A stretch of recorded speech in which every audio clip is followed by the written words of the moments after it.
السلام علیکم and welcome to my channel learn to lead with عائشہ.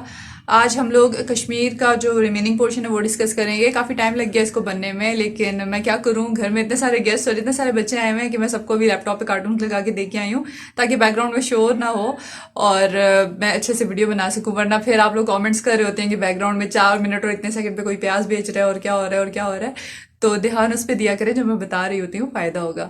تو کشمیر کی جہاں تک بات ہے تو پارٹ 1 کا لنک میں نے پہلے کامنٹ میں دے دیا، کیونکہ بہت سارے اسپائرنٹس کو یہی نہیں پتا ہوتا کہ ڈسکرپشن کا ہے. کوئی بات نہیں، پہلے کامنٹ میں پارٹ 1 کا لنک دے دیا ہے. اگر وہ نہیں دیکھا تو پہلے وہ دیکھ لیں. اس کے بعد یہ پارٹ 2 جہاں پہ میں بات یہ کر رہی تھی کہ جب ریووکیشن ہوئی آرٹیکل 370 کی تو انٹرنیشنل کمیونٹی کی طرف سے رسپانس کیا آیا. ہم لوگ United States of America, China اور پاکستان کی بات کر چکے تھے. یونائٹڈ نیشنز کی بات کرتے ہیں.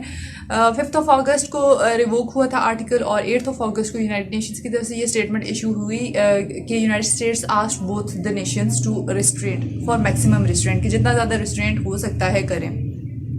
اور ساتھ میں یہ بھی کہا کہ جو ریسٹرکشنز لگ رہی ہیں on Indian side of line of control, اس کی وجہ سے ہیومن رائٹس وائلیشنز ہو سکتی. اس کے علاوہ یونائٹڈ نیشنز کی طرف سے یہ اسٹیٹمنٹ بھی آیا کہ اس ریجن کو، یعنی کہ کشمیر کے ریجن کو، یونائٹڈ نیشن سیکورٹی کاؤنسل کا جو ریزولوشنز ہیں اور یونائٹڈ نیشنز کا جو چارٹر ہے وہ گورن کرتے ہیں. ہاؤیور ہم یہ دیکھتے ہیں جس طرح سے ہم کہتے ہیں کہ یونائٹڈ نیشنز از اے ٹوتھ لیس ٹائیگر، تو یہ سیشن بھی ایک کلوزڈ ڈور سیشن ہی ہوا تھا. کیونکہ جو انڈین ایمبیسڈر ہیں to the United Nations, he kept on saying and he held that this was the internal matter of India. تو اس وجہ سے اس کے اوپر زیادہ discussion, it was just a close door session, اور اس کے اوپر اوپنلی بات نہیں کی.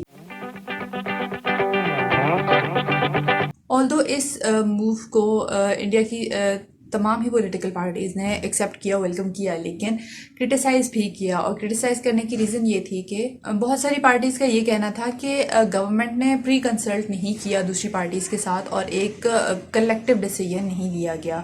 بہت سارے لیگل اسکالرس کا یہ کہنا تھا کہ India has stepped ahead of the legal authority that the constitution has given it, the government has stepped ahead of it. اور کچھ لوگوں نے تو اس کو کانسٹیٹیوشنل کو بھی کہا. اس پرسپیکٹو سے اگر ہم لوگ دیکھتے ہیں تو بی جے پی کا موٹیو یہ ہے کہ ہندو میجورٹیرین ایریاز کریٹ کرے، اور یہی انڈیا کرنا بھی چاہتا ہے. اس آرٹیکل کے ریووک ہونے سے تقریباً 1 مہینہ پہلے بی جے پی کے ہی ایک ریپرزینٹیٹیو نے یہ بولا تھا کہ 200 to 300,000 جو ہندوز ہیں who fled کشمیر in 1989، ہمارا یہ مقصد ہے کہ ہم ان کو واپس کشمیر کے اندر بھجوائیں، یعنی کہ اس کشمیر کو بھی ایک مسلم میجورٹی سے ہندو میجورٹی ایریا بنانا چاہتا ہے انڈیا. تو ان کی اس اسٹیٹمنٹ کو دیکھتے ہوئے یہ کہا جا سکتا ہے کہ بی جے پی نے اپنے اس موٹیو کو پرسو کرنے کے لیے یہ اسٹیپ اٹھایا. ہاؤیور جتنے بھی ہیومن رائٹس کے ابیوزز ہیں ان کی وجہ سے انٹرنیشنل گورنمنٹ اور انٹرنیشنل آرگنائزیشنز میں بہت زیادہ کنسرن پایا گیا. جون 2018 میں United nations human rights commission کی طرف سے ہیومن رائٹس ان کشمیر کے اوپر جو رپورٹ آئی تھی اس میں دہلی کو ہارشلی کرٹیسائز کیا گیا تھا for use of force and other human rights abuses in Kashmir. اور پھر 5 اگست کو اس آرٹیکل کے ریووک ہونے کے بعد مزید یہ ایلیگیشنز بڑھ گئیں اور کرٹیسزم مزید انکریز ہو گیا. انڈیا نے بہت ساری یو این کمٹمنٹس کو وائلیٹ کیا، جن میں ایک 2011 کی یہ کمٹمنٹ بھی تھی کہ جتنے بھی یو این رپورٹیئرز ہیں ان کو وزٹ کرنے دیا جائے گا کشمیر، کہ وہاں کی سچویشن کو دیکھا جا سکے. 2019 میں جب ہیومن رائٹس کمیشن نے انڈیا سے یہ پوچھا کہ 2018 میں جو الیج کیا گیا تھا کہ ہیومن رائٹس ابیوزز ہو رہے ہیں کشمیر کے اندر، تو ان کے اوپر کیا سٹیپس لیے گئے ہیں، تو اس کا جو آنسر آیا انڈیا کی طرف سے وہ یہ تھا کہ India will no longer engage UN mandate مینڈیٹ ہولڈرز. اس سب کے بعد یو ایس کانگریس کے لیے جو کوشچنس اوریجنیٹ ہوتے ہیں ان میں سب سے پہلی بات تو یہ ہے جو ہم لوگ بات کرتے رہتے ہیں اس پرسپیکٹو سے، افغانستان کے پرسپیکٹو سے یونائٹڈ اسٹیٹس آف امریکہ کے ساتھ پاکستان کے ریلیشنس کی.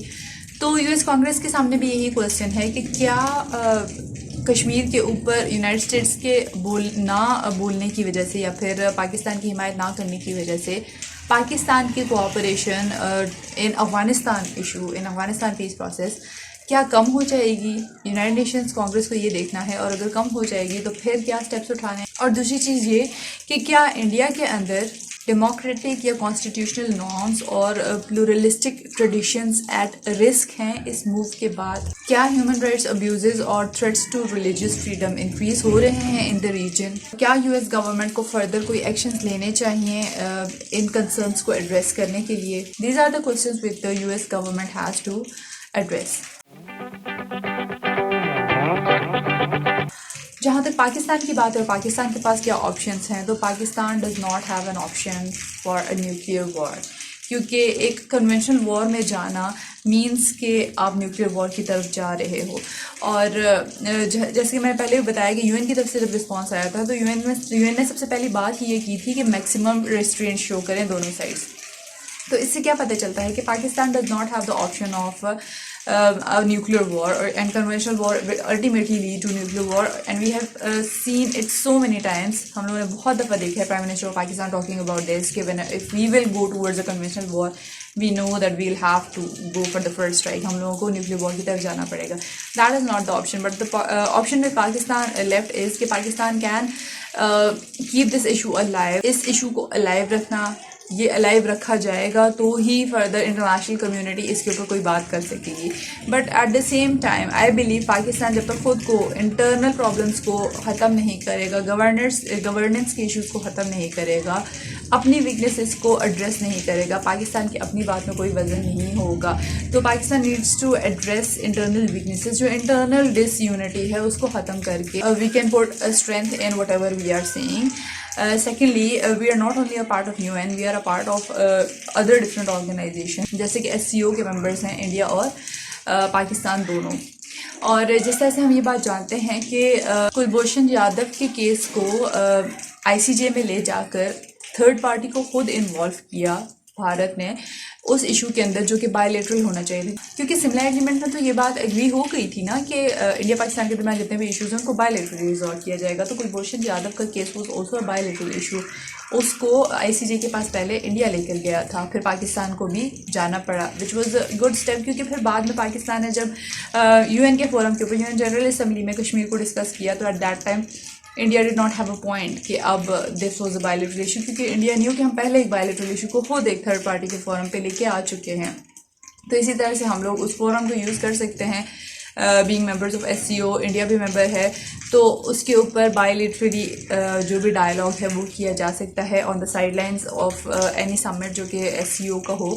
And as it is a reality that Pakistan is not as strong in the international arena as it should be, لیکن Pakistan can ask China to help out، اور China کو involve کر کے Pakistan can somehow get India convinced، اور India کو convince کر کے کہ ریسٹرینٹ شو، تھوڑی سی فلیکسیبلٹی انڈیا شو کرے گا تو پھر ہی اس بارے میں کوئی بات ہو سکے گی.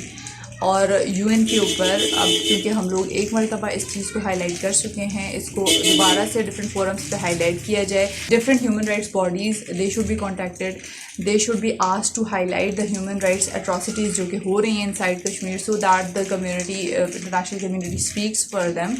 جس طرح سے بات ہوتی بھی ہے، Turkey recently talked about them, Malaysia talked about them. تو اس طرح سے جب اس ایشو کو الائیو رکھا جائے گا تو hopefully we can come up with some solution for the people of Kashmir, because they are the ones who are suffering and they are the ones who need an ultimate solution. So that was all from Kashmir issue. I think I have almost covered all those topics جو کہ international relations, current affairs اور Pakistan affairs میں overlap ہوتے ہیں. اگر کوئی اور topic ہوگا جو کہ اوور لیپ ہو رہا ہوگا تو پہلے اس کو کور کروں گی، لیکن نیکسٹ لیکچر میرا ارادہ یہ ہے کہ World War II پہ ہو، کیونکہ بہت سارے لوگ یہ کہہ رہے ہیں کہ World War II کے اوپر تھیری کی اپلیکیشن بتا دوں. تو انشاءاللہ hopefully I will make it soon. اور گرمی اتنی زیادہ ہوتی ہے آج کل کہ I have to keep my fan off as well, تو بڑی مشکل ہوتی ہے ویڈیو بنانے میں اور دل نہیں چاہ رہا ہوتا، بٹ اگین پھر میں آ جاتی ہوں یہ سوچ کر کے چلو کسی کی ہیلپ ہو جائے گی. تو do suggest these videos to your friends as well, جن کو آپ کو لگتا ہے کہ ان ویڈیوز کی ضرورت ہے اور ان کو اس کا فائدہ ہو سکتا ہے، تاکہ میکسیمم لوگوں کو اس کا بینیفٹ ہو سکے. So that was all for today. Thank you. اللہ حافظ.